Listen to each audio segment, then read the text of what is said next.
Wow. All from these Columbia, back okay, out. so 1813. Like, you walk in, like, it actually doesn't change. It seems to have like green and white. It's like 1940. Yeah, it's so cool. Your wife drew you there? So she can. Effectively, yeah. We live in a fourth-floor walk with the Okay. Is that string mats? What's that? Well, good afternoon, everyone. Thanks for coming out to Charter Day. Today is the day that the Pennsylvania Historical Museum Commission celebrates the signing over of the land that became Pennsylvanian from Charles to William Penn. So this is the day that all the PHMC sites are open and free to the public. And thanks for coming out today. So the Anthracite Heritage Museum is happy to have a great speaker today, Justin Emershaw, who is a mining engineer with Atlantic Carbon in Hazleton. But before we get to him, I want to make a quick plug for membership for the Anthracite Heritage Museum and Iron Furnace Associates. Jeff Kiefer here is the president. With membership, you get free access to the museum, early notices of exhibits and programs, and then some other nice benefits throughout the year. And it's relatively low cost, and it directly benefits the museum itself. And also in September, we're hosting a trip to the United Kingdom. It's going to be a 14-day trip looking at industrial heritage sites throughout Scotland, England, and Wales. We did a trip similar to this a couple years ago, which was spectacular. We looked mostly at coal heritage sites, but this one's going to be a wide breadth of industrial heritage. Railroads, slate mines, quarries. It's going to be a really great trip. There's information on our website about it, or we've got some brochures that are slightly out of date at the front desk if you'd like to take one of those before you go. So anyway, thanks again, Justin. If you want to come on up, and he's got a great presentation, and then we'll have some time for questions after the talk. Thanks.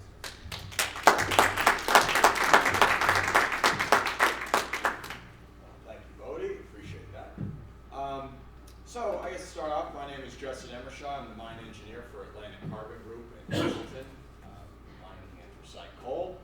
And today we're going to prepare a little different presentation from something that we're probably very used to hearing about, which is the history of the anthracite region.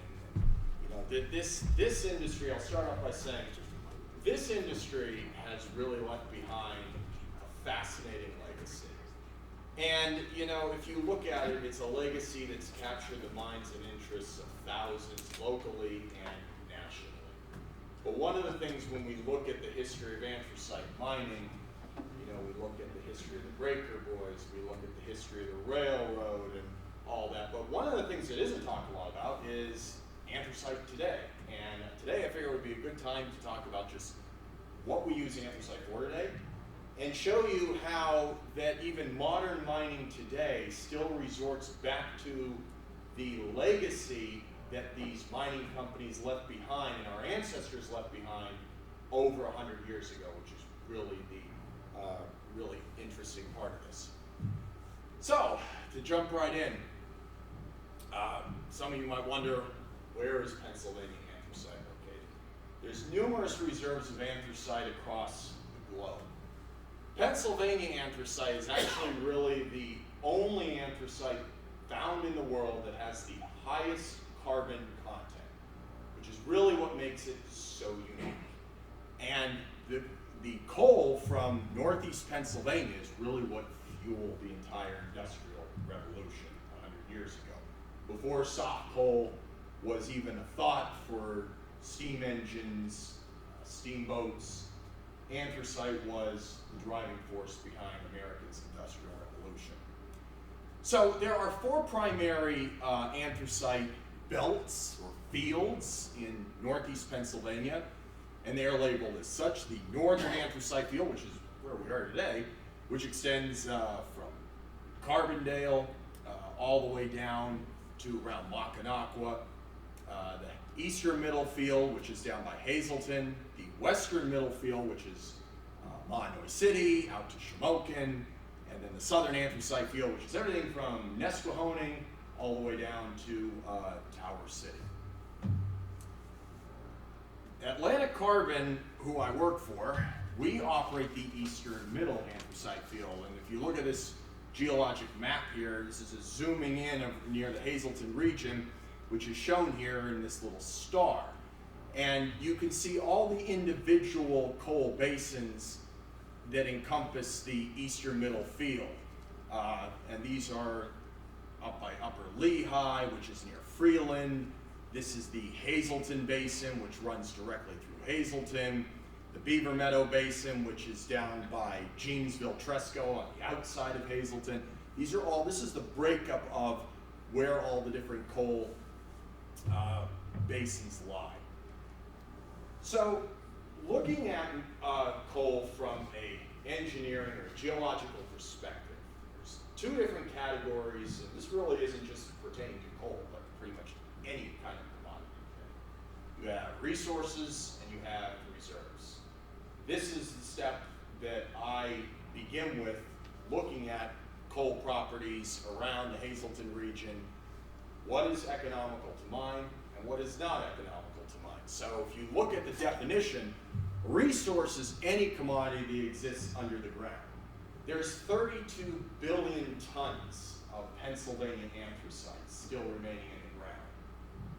Probably only maybe a 16th of that is actually economically mineable today.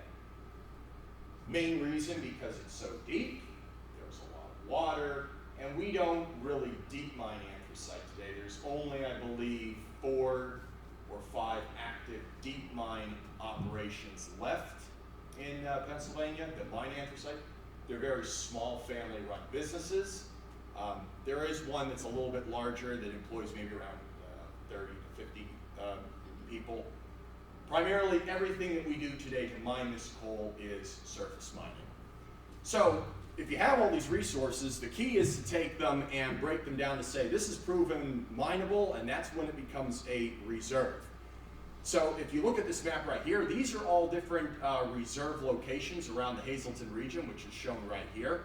These are all different properties, all of which were owned by, at one time, the Lehigh Valley Railroad, which eventually was purchased by Big Enterprise. So this is all of their properties that surround the Hazleton region that they allow for lease to mine. My job is to determine how much coal remains, the ratio on the site, and then develop a actual mine plan for how we're physically going to get it out of the ground. So the first step, and it's probably my favorite, this is, I guess, the, if you really are into mining, this is kind of the nerd side of everything, but the mine maps are really the key for showing where the coal's located, how they mined it, and what still remains. So there's 4 primary kinds of mine maps.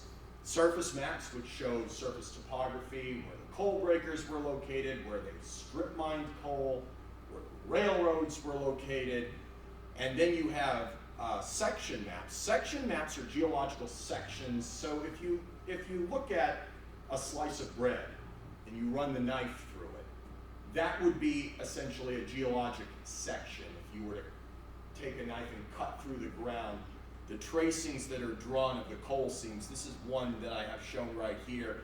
This line is the ground surface, and then what they have drawn here is how the coal seam actually lies in the ground.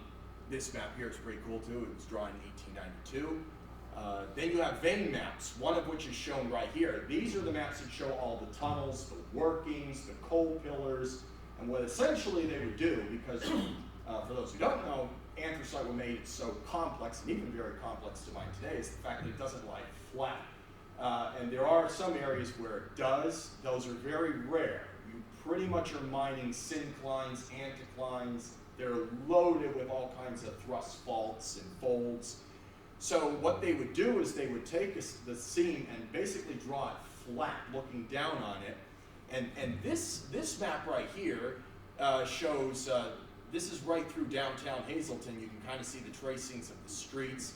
And these are all the workings and all the coal pillars that are today supporting the town. Fourth kind of map is called a stratigraphic column, which is shown right here. these are really beautiful. The artwork that they put into these maps 100 years ago is just, it's back when people really took pride in their work. Because like if you look at this map here, this is a core sample that was drawn of the Buck Mountain scene, and you can see all the different stratas are drawn in a different penciling, and everything from even the different little layers of slate within the coal, they would trace them. So these maps, 100 years later, are still vitally important to mining today and even for my job, because they essentially tell you what no one else could. And there is no technology today that exists to map strata that has been previously worked. So 100 years later, we're still relying on what our ancestors drew. So once I find, this is a really cool map here. I always like showing this one. This is a cross section through the city of Hazleton. These are all the streets from Vine Street. This is Broad Street shown right over here. And again, this would be if you basically took a knife and cut right through the center of the city. These horizontal lines represent 100 feet increments in depth. So you can see just how deep these coal seams went. And you can see the wild geological formations. The primary seam that we look to extract today is called the Mammoth seam. Up here it would be called the Baltimore seam, or the Ross seam. It's the thickest coal seam. It measures anywhere in Hazleton for about 27 to 30 feet thick, which is about average for up here too. So the second step, once I've identified a property that looks interesting to mine and it's available for lease, we take these maps, the geologic sections, and I stack them up in AutoCAD. And this is showing all the sections that are aligned by a northing-easting grid line. So, cool thing is, even back 100 years ago, before they had modern GPS surveying equipment like we have today for construction and other civil projects, they still were exceptionally amazing at surveying. And they all these coal mines established their own survey coordinates and grid system. The tricky part of that is to take what they did 100 years ago and bring it into modern state plane coordinates that's used globally. And that's essentially what I'm doing here. I'm bringing these sections in, aligning them to a grid, and using a center line to stack them up so that when I construct the geologic model of the site to represent the coal seams, it's not skewed and it's all perfectly aligned to where it actually lies under the ground. So here's a zoom in of one of those cross sections.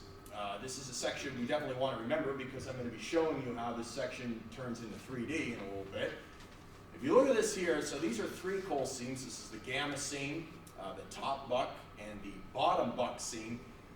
Visually, and this is where, like, you might wonder, well, how do I determine that, okay, I want to model this site? A lot of it is visual. It just comes from years of doing this. I look at things based on a ratio perspective. So you can only move so much rock to get X amount of tons of coal out for it to be profitable. So the reason why this particular area interests me is, as you can see, if this is the surface area here, and these are 100-foot grids, this is about 110 foot of mining, which is very shallow, to extract the gamma, which is about 4 foot thick, the top buck seam, which is about 10, and the bottom buck, which is about 2. So automatically doing the math, that's a very favorable mining ratio. So now we'll take these seams, and what I'll do is I'll trace the top and bottom of the coal seams in AutoCAD with what are called polylines. So this is establishing two surfaces, the top of surface and a bottom of surface. And then a wireframe model is constructed, which basically takes all those sections, and if you take the paper away, now you have 3D line work. And from anything that's 3D, you can make a three-dimensional solid surface from it, which is what I've done here in this picture. This is a modern LiDAR topography, and it is overlaid under those same 3 coal seams that I showed you earlier that were drawn previously here, the exact same 3 seams, you could see them now lying in their actual form under the surface. So this is probably the most time-consuming process, and from this work, now I can take very basic elementary calculations in AutoCAD and to look at the volumes to say, okay, if I just want to design a pit model here, you know, what is the ratio on this site? We tend to mine under 15 to 1. That means 15 tons of rock for 1 ton of coal extracted. So if running preliminary volumes look good, it's time to actually do some test drilling. And this is extremely important because so far, everything that I've done is working off of stuff that's 100 years old, but if you're going to invest multi-million dollars to start extracting this coal, you gotta make sure it's actually still there. So, in the test drilling process, this requires an exploratory permit from Pennsylvania DEP. Pretty much can't do anything today without authorization or permits to make it safe and make sure it's done right, which we're going to get into more later. So these are some pictures of from last summer. This is a test drilling that we did for the Mammoth coal seam outside of Hazleton.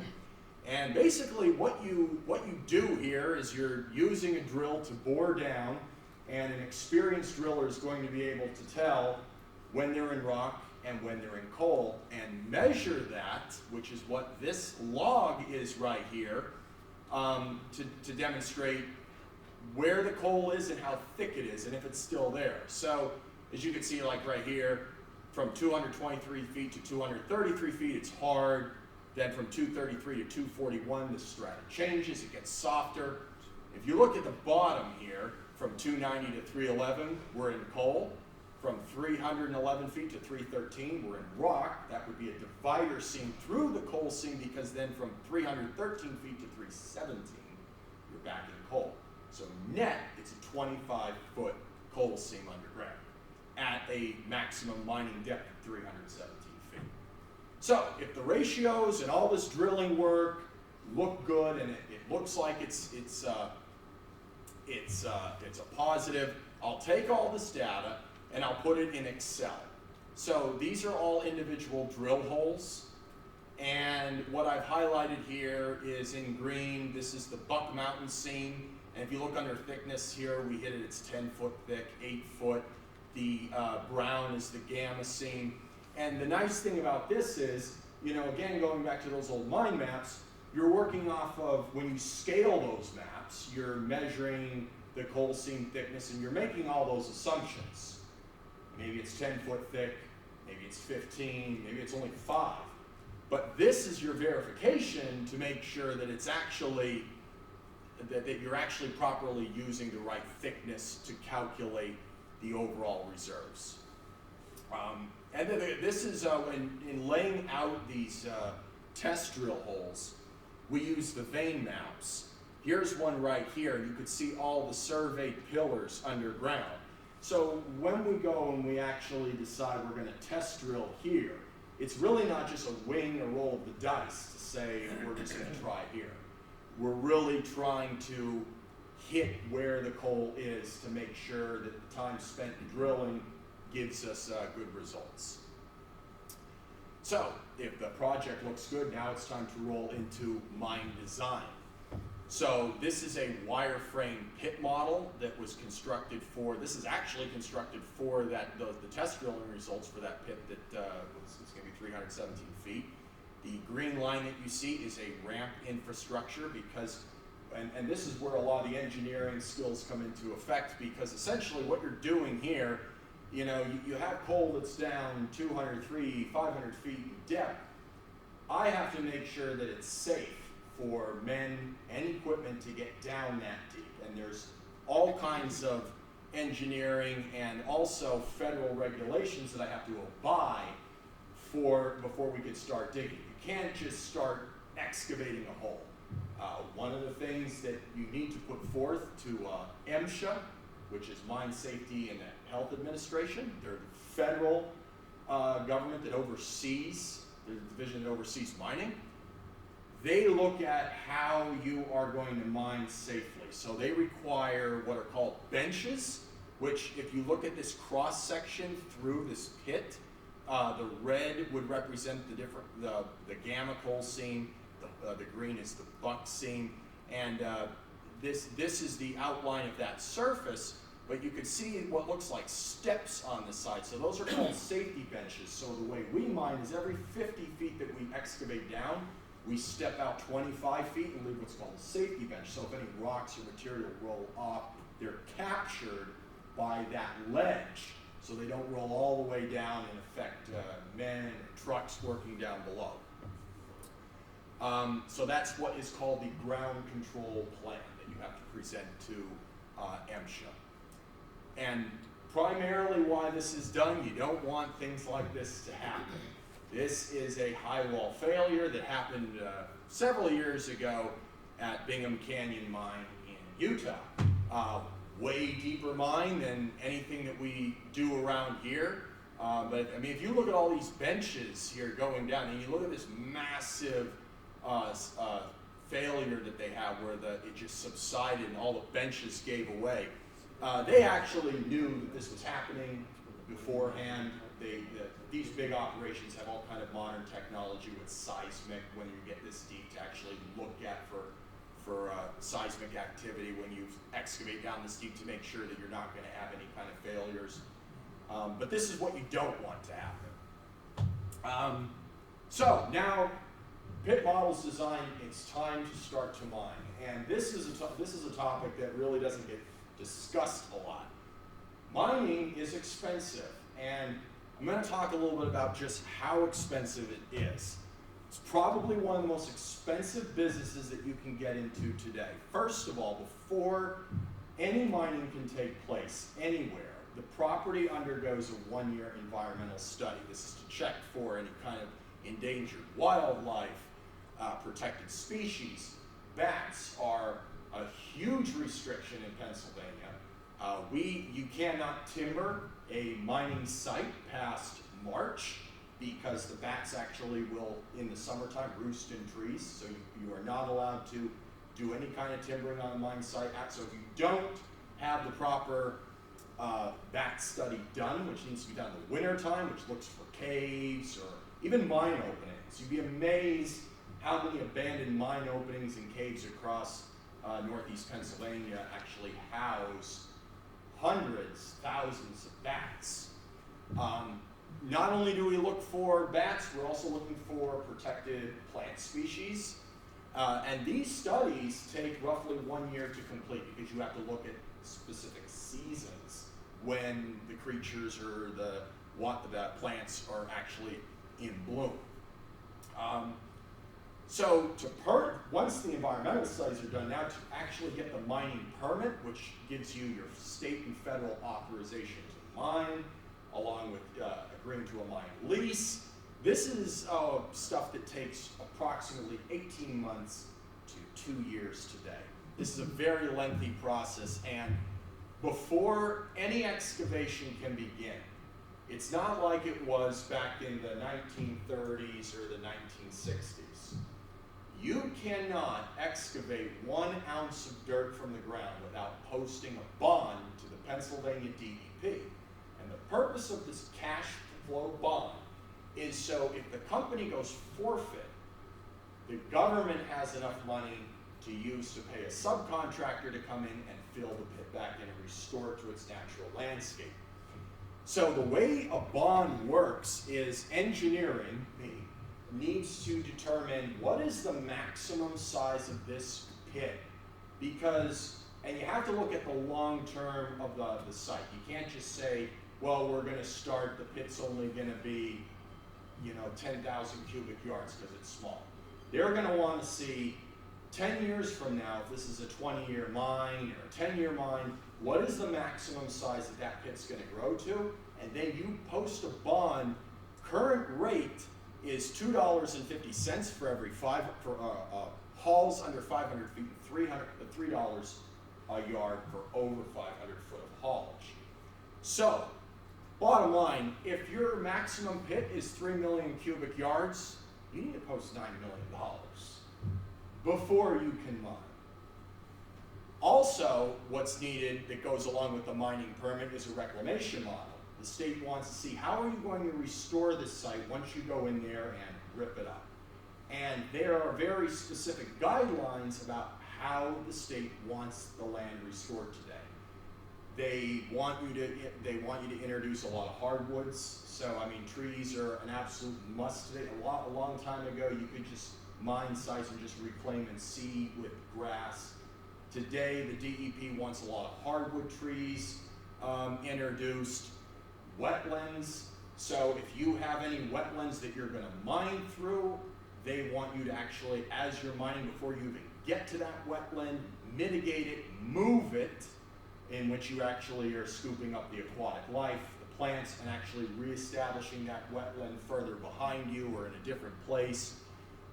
You need an erosion control plan so you don't have water running off down on streets or maybe down your residential areas.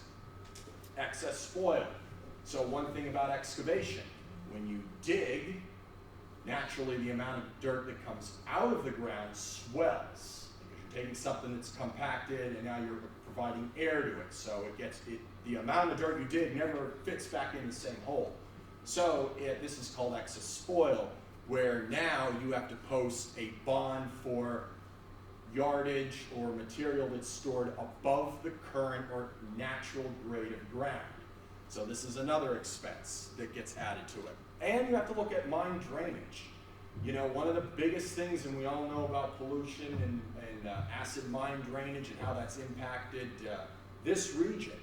You know, if you are mining an area where you have any kind of acid mine drainage outfalls, you immediately are inheriting the responsibility as the operator to now treat that water and through a reverse osmosis treatment system, make it more pure than what it was before. So, after all that is done, a 2-year process, now you can actually get into starting to excavate and mine. So, Atlantic Carbon, we mine with truck and shovel, or hydraulic excavator. Back in the, pretty much all the way back in the 1900s to maybe the 1970s, everything was done with drag lines or steam shovels. The reason why today you don't see a whole lot of those big monster machines with the big buckets that just rip through is because you can be so much more accurate today, and the way we mine today with the regulations that are on us, you can take that material and you have much more flexibility to place it where you want, to contour and grade things the way you want, and you have a lot more control with smaller trucks and excavators. So the first step of mining is pre-stripping. We excavate all the clay off the surface. The clay gets stockpiled separately to be used for future reclamation, because after we dig the hole, take the coal out, you gotta cap all that blasted rock with dirt so that you can plant new trees or grass. And then we get into drilling and blasting. So this is where once the hard rock is encountered, we bring drills in, we start to drill down to intersect each coal seam, and we basically blow it up with explosives. This is the highest cost associated with mining, that and fuel. For example, you know, just put this out here, a 20,000 cubic yard blast today probably averages about $30,000, but if you're looking at one particular site, one mine site might move 2 to 5 million cubic yards a year. That's $3 to $7.5 million that you're spending. A lot of times you spend this before you get to the coal. So it's a huge expense associated with mining. Once we get down to the coal seam, now I guess you can kind of say it's like a payday, right? So this is what you've been trying to accomplish. And we use hydraulic excavators to extract the coal seam. They are excellent for picking all the different rock and slate and really cleaning the coal seam so we could deliver a clean product to the preparation facility. So the Lehigh anthracite field where we operate is what's called the, it's actually known as a meta-anthracite. It ranges anywhere from 88 to 95% pure carbon. And the 15 to 20% ash that comes off the coal is actually the slate that is within the seam. So like if you look at this coal seam right here, it might be hard to see a little bit, but you can kind of see these darker areas that aren't very shiny. That's inherent waste or slate. So that's what will get removed from the seam through the processing plant. So here's some completed development pits from Atlantic Carbon. This is our largest operation. It's called Stockton. It's right outside of Hazleton. This is, we are mining in a syncline here that's in excess of 500 feet deep. There's actually a rail bed right here on the side of the mountain, and this is the bottom rock of the Mammoth coal seam. If you look down here, this is a cross section and a photograph lined up perfectly with each other, and you can see this is the geologic section, and just look at how the coal seams line up perfectly almost with the strata when you actually slice that ground, and then you can actually take a picture of it. It's just amazing how accurate these miners were 100 years ago. This is a Spring Mountain operation. This is right outside of the town of Janesville, which is just 2 miles south of Hazleton. We're mining in a very tight syncline. You can see right here. It actually looks like a canoe. And all of these synclines and anticlines, this was all formed when the continents collided millions of years ago and just thrusted all these seams into these really wild geological formations. You can see the ramp that's designed. So again, this is all part of like the engineering that goes into designing a mine today. Again, this pit here is 300 feet deep, and to get trucks and men down there, you have to look at, how you're going to get them down with nice roads like this that are safely designed, and it makes it, and all of this goes into the actual pre-design of the mine before it actually begins.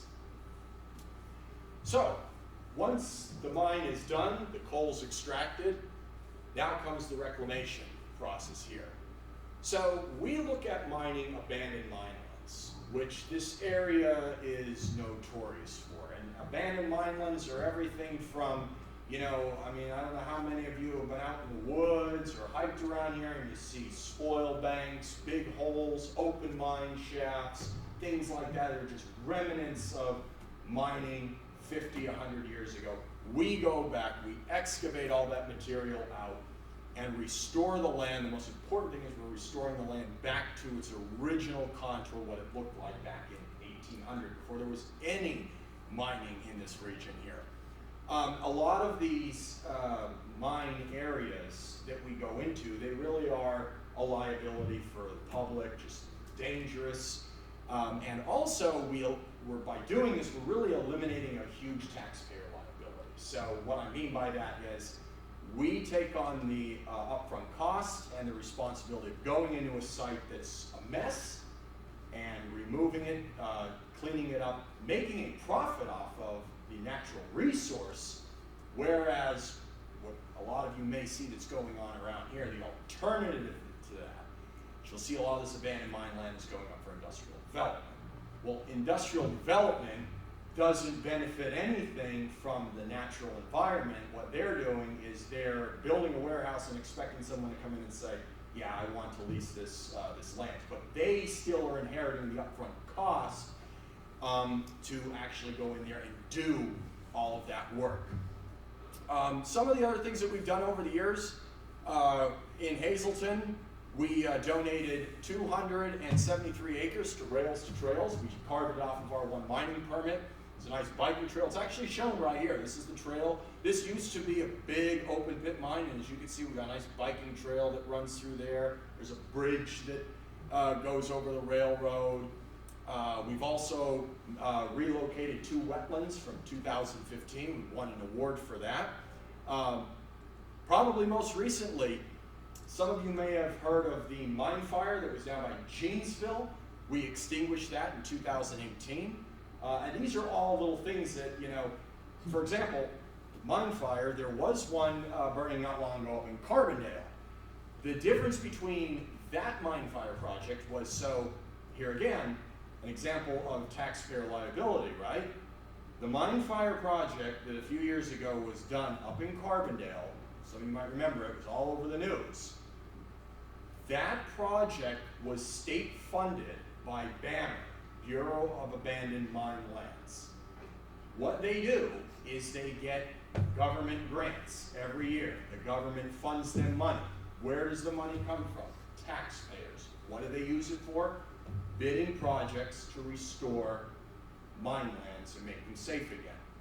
Whereas we go into the site, it's our upfront cost. It's not coming from the taxpayers. So that's the difference there. To give you an idea of a completed mine site, this is our Stockton surface mine in 1996, well before we actually ever started here. We started this property in October of 2000. You could see, just look at all the holes and the pits and shafts. And this is how the property was left from 1950s era mining. And if you look at that exact same aerial topography today, you can see, look at how much has just been restored, leveled, graded, and brought back to its natural contour. So, last thing, we talked a lot about, you know, working with mine maps, mining today, how we model the coal seams and mine it safely. Probably didn't mention, and I figured save this for the end, where does the coal go? Probably a big question. So, Pennsylvania anthracite, it's no secret, has seen a massive spike in the commodities price within the last 2 years because of the Russia-Ukraine war, which before 2 years ago, the bulk of anthracite that was getting imported into America was coming from Russia, it was coming from Ukraine. Because of the war going on and America's ban on anything coming from Russia, you can't get anthracite anymore, at least from other countries.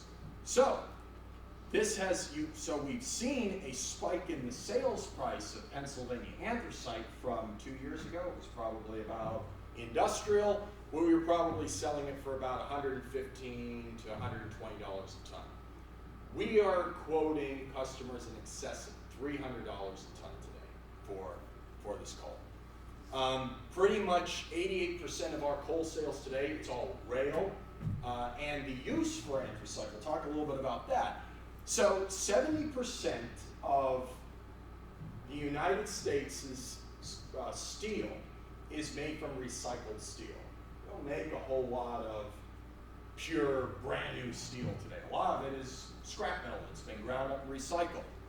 When you do that, when you take steel and you grind it up and remelt it down, anytime you melt steel down and reform it, you're changing and it's losing its an overall inherent strength. So you have to re-strengthen it in order to make it good again. And this is where anthracite comes into play. This is one of the biggest uses for Pennsylvania anthracite today. Unlike what some might think, it's not used for power generation or electricity. It is used for strengthening steel. What the anthracite does when it's ground up to its finest form, in the blast furnace, or the electric arc furnace rather, there are nozzles. When that steel is in its molten stage, the anthracite is sprayed in. The carbon liquefies and drips out, the remaining burns off, and that carbon is what strengthens the steel, so you get high-strength steels like titanium. Actually, one of our biggest customers is Quebec Iron and Titanium in Canada, who's huge. They're actually owned by Rio Tinto, which is the third largest mining operator in the world for manufacturing of steel. Other uses, we use anthracite today for some really interesting things that you probably would never think about. It's used in the manufacturing of rubber, plastic, glass. It's actually used as a pigment to make white paint. Water filtration is huge. I'm sure a lot of you, maybe have water filters at home, and you've heard of carbon filtration. Well, carbon is anthracite. So you see a lot of anthracite getting used to clean water, which is a very important subject to mention. You look around this region and you see all this acid mine drainage, right? All that orange, nasty looking water.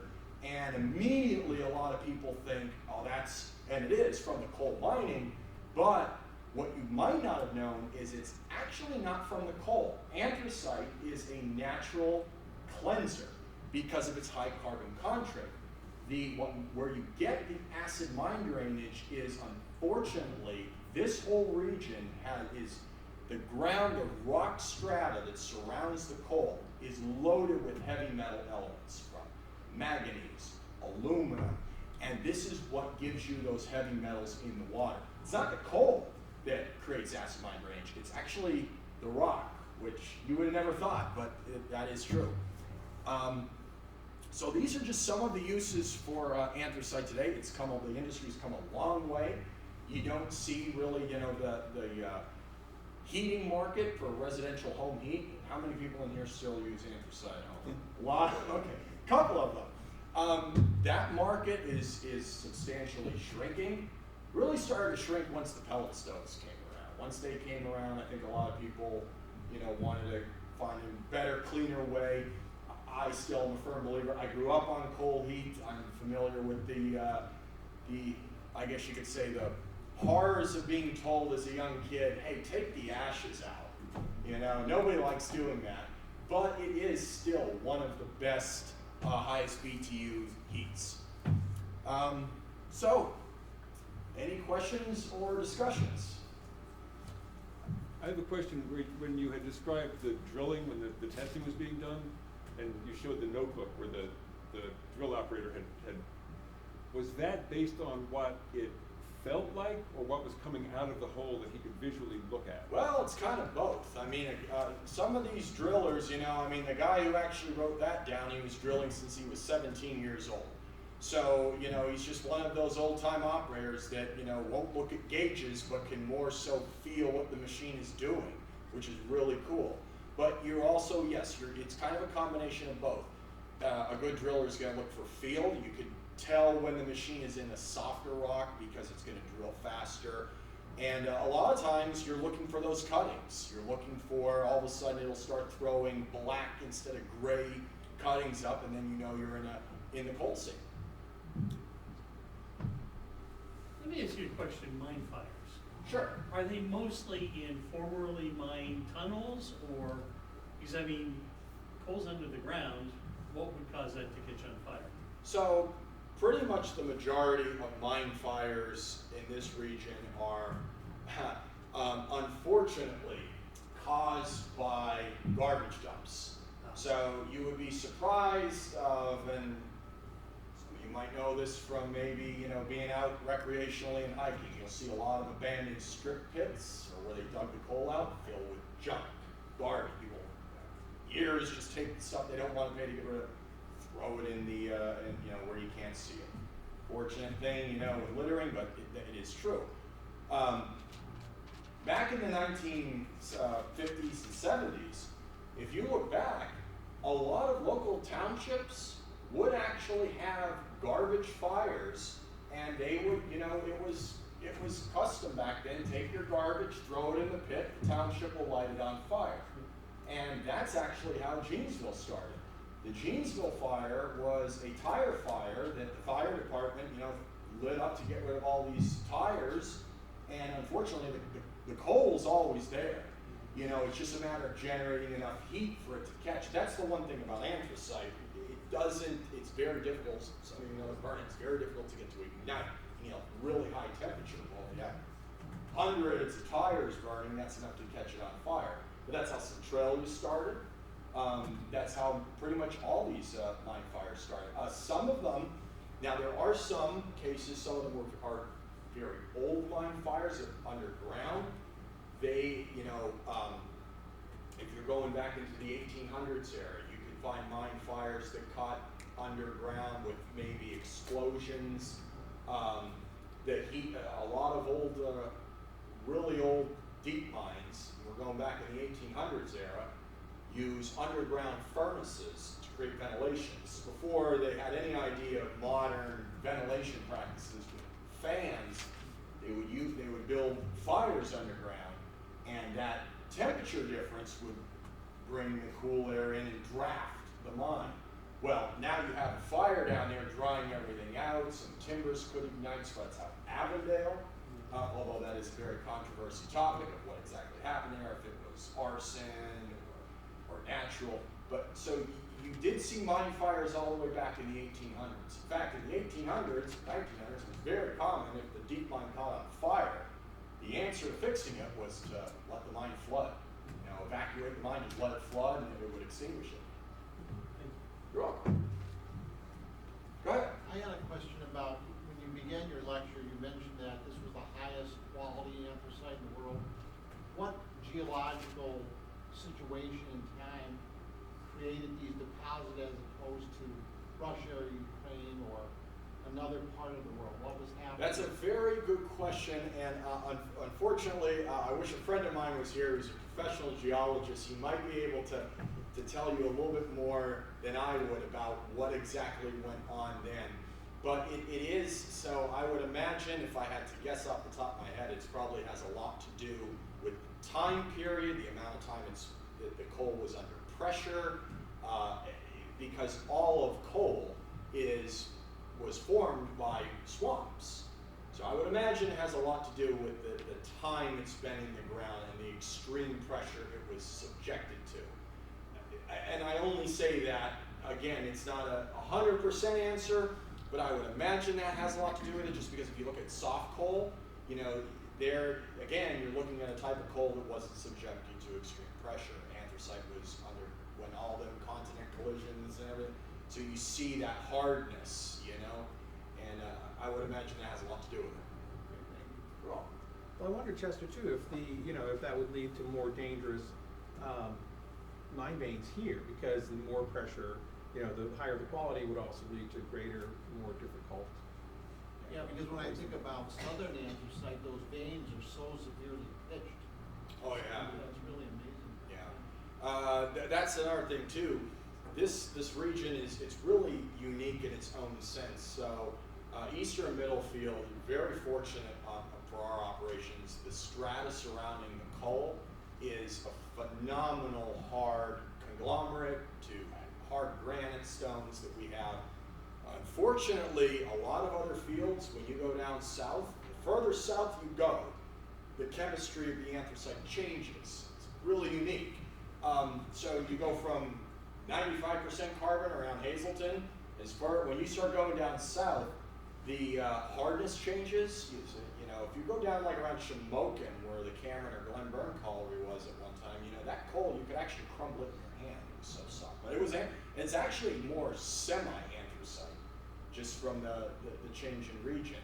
But also what changes is the volatile matter. It's a little bit more combustible. Sulfurs change, phosphorus. And these are all things even today that, customers are willing to pay higher dollars for, because they want the higher carbon coals with less contaminants in the sink. I have a question. Sure. It sounds like there's a staggering amount of coal that's still left in the ground. About how much up until the 1950s, when the deep mining stopped, was renewed? Well, that really depends on the region. So if you look, if you go down around Hazleton, okay, Hazleton is a region that the coal seams are, compared to most regions, I consider them shallow. I think the max depth you're looking at down there to the bottommost seam is maybe like 1,400 feet. The Mammoth seam, maximum depth is maybe around 1,000. Whereas if you go down around Pottsville, those seams there dive under sea level. And if you look at the mining maps, they only went like down in Nesquehoning. They mined to a depth of, I think, -400 elevation. Sea level is at 0, and they still never got to the bottom. So there's millions, I would say billions of tons, really, that are under the ground that we've never got to, even in the heyday of mining, just because it was too deep. And really, the biggest constraint there was the amount of water that you have to pump. 1941, they were averaging about, I want to say it was about 10 tons of water pumped for 1 ton of coal mined. And by 1948, after World War II, you were looking at about 48 tons of water pumped to 1 ton of coal mined. So that it just, the amount of mining increased the amount of open void space and the amount of groundwater for them to have to remove, which was one of the highest expenses.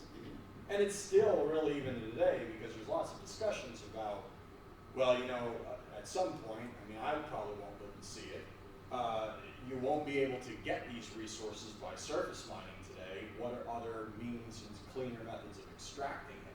And, you know, one of them is water jet mining, that's kind of common, and just like they use for these horizontal wells from Marcellus Shale, I could see them at some point utilizing that technology for coal, although it's not here yet. Yes? So we moved to this area in 2015 and inherited a coal stove in the house that we bought. And in the beginning, it seemed pretty easy to access coal, but after COVID in 2020, 21, 22, we had a real hard time finding a resource, and now the price is doubled of what it was. Is the resources to just the general homeowner going to continue shrinking? That we're not going to have someone to buy it from? That we really need to worry about changing over to something different in our lifetime? Well, I think, you know, I think that like any commodity, it's going to go down. I don't think it will always stay this high. I think you'll see it come down a little bit, in years to come. It's very difficult to project what it's going to do, you know. I mean, fortunately, it's not like bituminous or soft coal where it's like this, you know. I mean, there had been like maybe 30 companies that I called to compare prices back in 2017. And in 2021, I had maybe 3 or 4 choices. And they just didn't have people that were driving the trucks to go pick it up. It was coming from too far away, and they wouldn't deliver to us unless it was at least 3 tons. And there was all these restrictions, and the one owner had explained to me that it's because the lines of trucks at the coal places were so long that the drivers couldn't wait any longer, and you know, all these things that were happening during COVID made it so difficult. Yeah. So I didn't know if that was just part of the industry or just. I think it's pretty much the whole industry is like Really? that. There's just the demand is there, and unfortunately, you can't. Today, you really can't produce enough. It wasn't like that when I first got into this industry, which was around 2000. I started to get exposed to the industry in 2009. I started working in it in 2015. You know, back then, I mean, geez, like you go to coal companies and there'd be mountains of coal. You know, I mean, you don't see that today. As fast as we put 1,000 tons of product on the ground, the next day it's going in rail cars and it's getting loaded. You know, it's really just the market demand industrially that's really driving those costs up there. I know the home heating market's right around $350 a ton right now. Where's it going? Is it staying in this country, or is a lot of it getting shipped out of it? The majority of it stays within this country, actually. But we still have, you know, some of the producers still, yeah, a lot of the brokers that purchase our coal do ship internationally. Some of it does go to China, you know, but a lot of the big steel producers, it's probably about like 60% stays domestic. Yes? I noticed that map you were showing of the pit. So I had this vision, you dig it out and you're putting all the overburden and all that stuff, and you backfill. But you're doing this ongoing. You're not waiting for the mine to cease operation. You're backfilling and grading it to the way it was Yeah. as you go along. The pit is essentially, I like to think of the pit as, it kind of moves. Because, you know, you dig a hole, and then you take another bite of ground out here, you put it back here, and you fill this area back up. So it's always moving. As you're excavating, you're filling in behind you. So the pit, the void kind of moves through the ground. And it's a constant process. So you always are reclaiming as you're mining. It's not where you have to wait until, 20 years before you put everything back.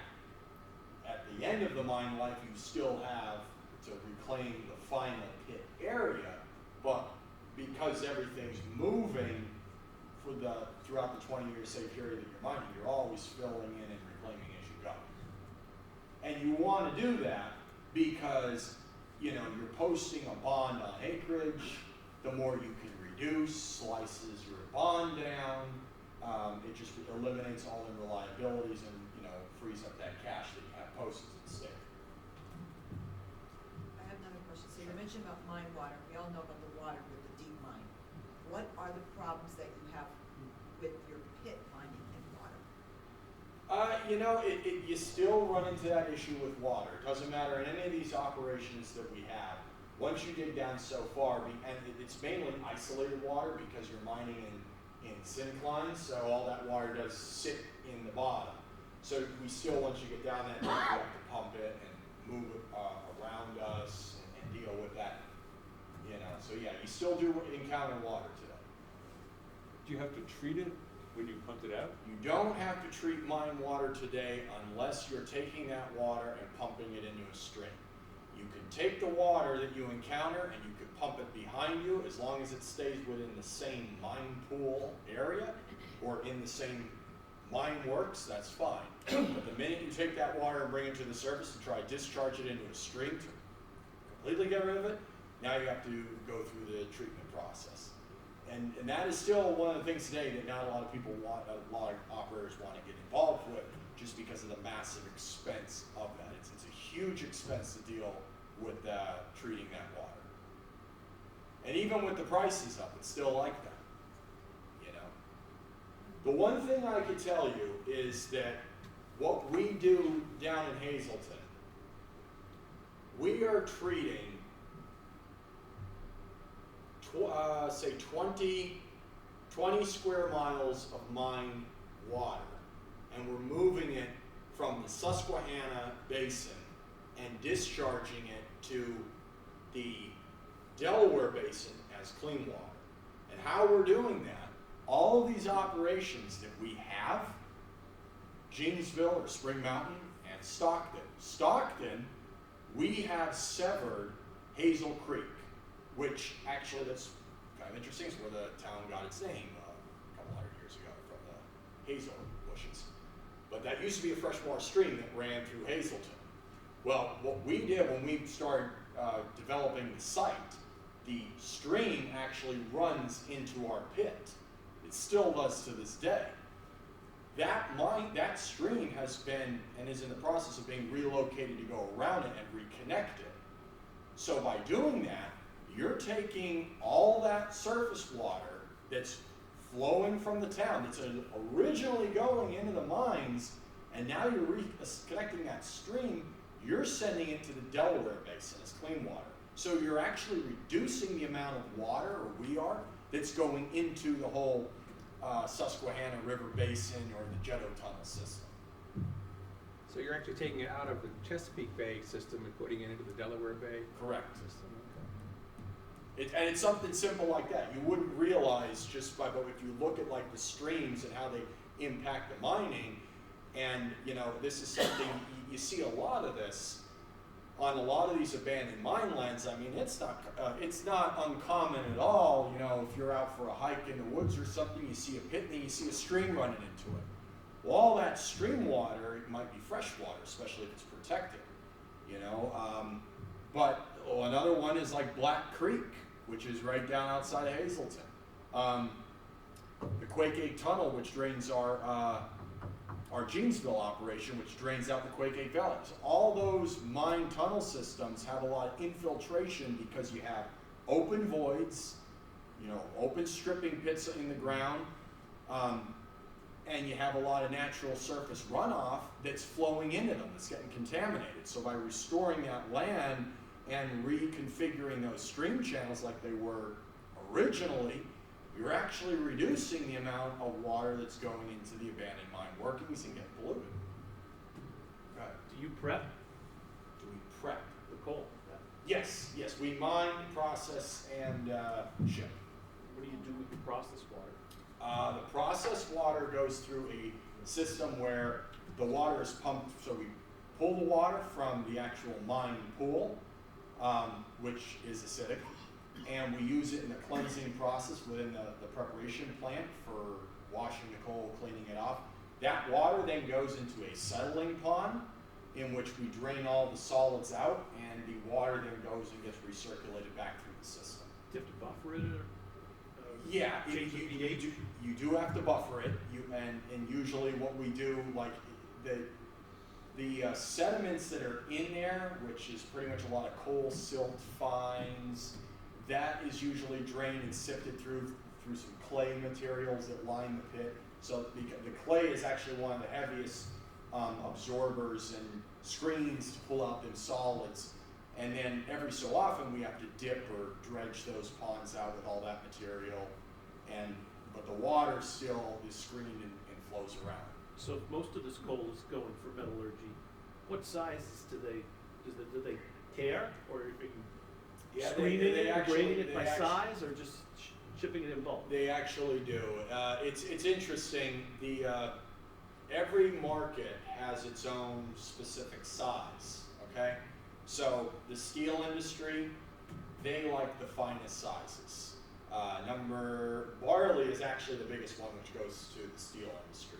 I keep forgetting in this PowerPoint to put a picture up to kind of show the different sizes a little bit. But barley is almost like zinc. Do they still classify it like barley, nut, egg? They still old use terms? the same. Yeah. The only sizes that aren't made anymore are the old ones like steamboat. I always like seeing that one in the old 1800s. There was a steamboat size, which had big stuff. But yeah, so like the steel industry, they use all the fine sizes. Water filtration likes the very fine sizes. But then you got customers like Amalgamated Sugar out of Idaho. They want stove size, which is about this big. They use it in the furnace to heat the sugar beets to make them pop. Kind of interesting, but it's like there's a different niche market for every size. And that's another reason too, kind of touching to your question. So the one thing with anthracite, because you have all these different sizes, you can only make so many tons of each size, because really it's all driven by what you feed into the plant. And you can't really, the processing plant accepts 6-inch minus. And that's what we grind it down to 6-inch minus, and that's where we'll start sizing everything. Now, out of that whole sizing, and I don't know this off the top of my head, but there's a percentage you could kind of figure, all right, this many tons is this size, this size, this size. Well, you really can't control that unless you're just dealing with what comes out of the ground. You can't, if you want to make more one residential size, you'd have to either switch the crushers or the screens to make one more specific thing. But by doing that, now you're making less of another size that's in demand. And still making fines, no matter what. And you still make fines, yeah. How many plants do you have? Is it centralized in one, or do you have multiple? We have 3 plants. We operate the Jetto processing facility, or it's now called Wildcat. We operate Stockton and Hazelton Shaft. So combined, Hazelton Shaft is about 250 tons per hour it produces. Stockton's 100 ton an hour, and Wildcat's about 125. And all rail served out? Every site that we have is connected with rail. It's all Reading and Northern. All Reading and Northern, we can load up to about 25 cars plus a trip on our rail systems. Hazelton Shaft takes about 10, and they're connected pretty much with Stockton. Jetto, they could take anywhere from like 15 or more Per really, day. on that one. Per day. Yeah. So what does a modern coal really do? What's that? What does a modern coal really do? A modern operation? Yeah. I don't know if, realistically, if you kind of look at this bottom picture down here, I mean, it may not be the best one, but this is our Stockton preparation plant right here. So, you know, these breakers have gotten a lot smaller than they were 100 years ago. We use a lot of heavy media systems to separate the coal. You know, and this is where we make all the different sizes. You see a lot of rail infrastructure. If I go back to, you know, this is really, I guess, like what a modern colliery looks like. So you have your open pit right here, in the far distance here, you can see the one preparation plant. There's another here. It's like a big construction site. Yeah. I have a comment. I am amazed, and I think most people here, I can't believe that this is going on in the coal industry. We all think it's dead. It's thriving, and I'm amazed at how much is being shipped out today. You don't see a lot of it really around here. Yeah. I mean, the thing is, you know, when you go further, like up north here, you know, Lackawanna region, you know, the mine pool is high, but not only that, you know, you have, this area is so heavily developed. You know, you don't have like, over the coal basin it's developed. There's actually an interesting report that was put together many years ago. It basically says that the entire Wyoming Valley is being held up by hydraulic pressure because of all the mine tunnels and all that water that's supporting the city. If you were to like immediately drain all that, you would have so many subsidences and cave-ins because you're releasing all that water, which is infiltrated in cracks, and you know you'll have pillar failures and stuff. So it's really amazing. But because of that, you can't mine any coal, or if you can, you could mine coal up here, but to develop an operation, it's going to actually be a 10, 20-year project that's going to be feasible. This region up here within the 80s, 90s was always more very smaller operators, you know. Like I'm sure here, like outside this mine museum, you could find some coal outcrops, but the amount that would go into extracting the amount of tons that you're going to get out, because you'll either hit water or you're restricted by houses, roads, it wouldn't pay to establish a big operation. Go ahead. Is any mining of this scale going on in the southern field, or is it mostly confined to the east and west central? Where's the heavy action going on? So the heavy action, I guess let's go all the way back here really quick. So if you look at this slide, the heaviest action today, the northern field, you really don't see any action.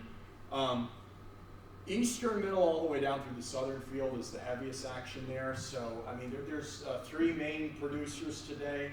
Atlantic Carbon Group, Lehigh Anthracite, which operates down the southern field, and then you have Reading Anthracite. Oh, I forgot, and there's Washoe too, so I'm only 4. But yeah, pretty much all eastern, western, and southern field is your active areas where these operations still operate. Any other questions? Go ahead. Do you ever offer any tours of your site? Occasionally we have. We used to do a few years ago. I know we used to do some mine tours that we used to put together. Haven't done one in quite some time, but yeah, we used to do that. Can we sign up now if we want to get on the next one? Can we sign up now? Oh yeah, absolutely. Well, maybe we can talk and, you know, Yeah, the yeah. museum can put something together. Yeah, sure. Oh, absolutely. Yeah, that would be great. I could vouch that I saw that pit, and you have to see it to believe it. It is amazing. It's amazing. Well, let me show you, the museum, we're heated by anthracite as well. We've got 2 furnaces in the back. Chester knows that very well. It's a bad time right now of the year because the temperature fluctuations, it's hard to keep it warm. Also, And but it's hard to relight. But we're still an anthracite heated facility. But the price fluctuations have been a problem, especially with state contracting. We have a certain limit, and as the price went up, we have to sort of meter back how much we purchase it every time to meet, the state regulations. Yeah. So it's interesting. And we do have coal for sale out there, but I don't know about these guys, we're getting $3,600 a ton for it. Well, I wouldn't say we're getting that much. It'd be nice if we were, but. Well, we only sell that much a year, so. But if you factor it out. it's- Sure, yeah. Okay, so before we go, I want to thank Vivian Cleveland, who is the Associates Business Manager, who brought in brownies. And we have some coffee in the back. And if you want to consider joining the Associates, you can check with Jeff up here. And then if you, or like I said, if you're interested in our UK trip, we've got some brochures up front. So Justin, thank you very much. That was a really great.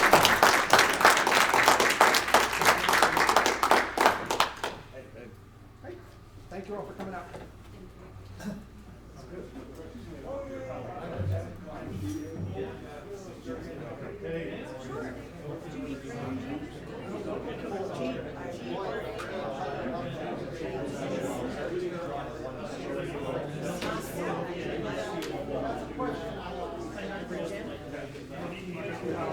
Yeah.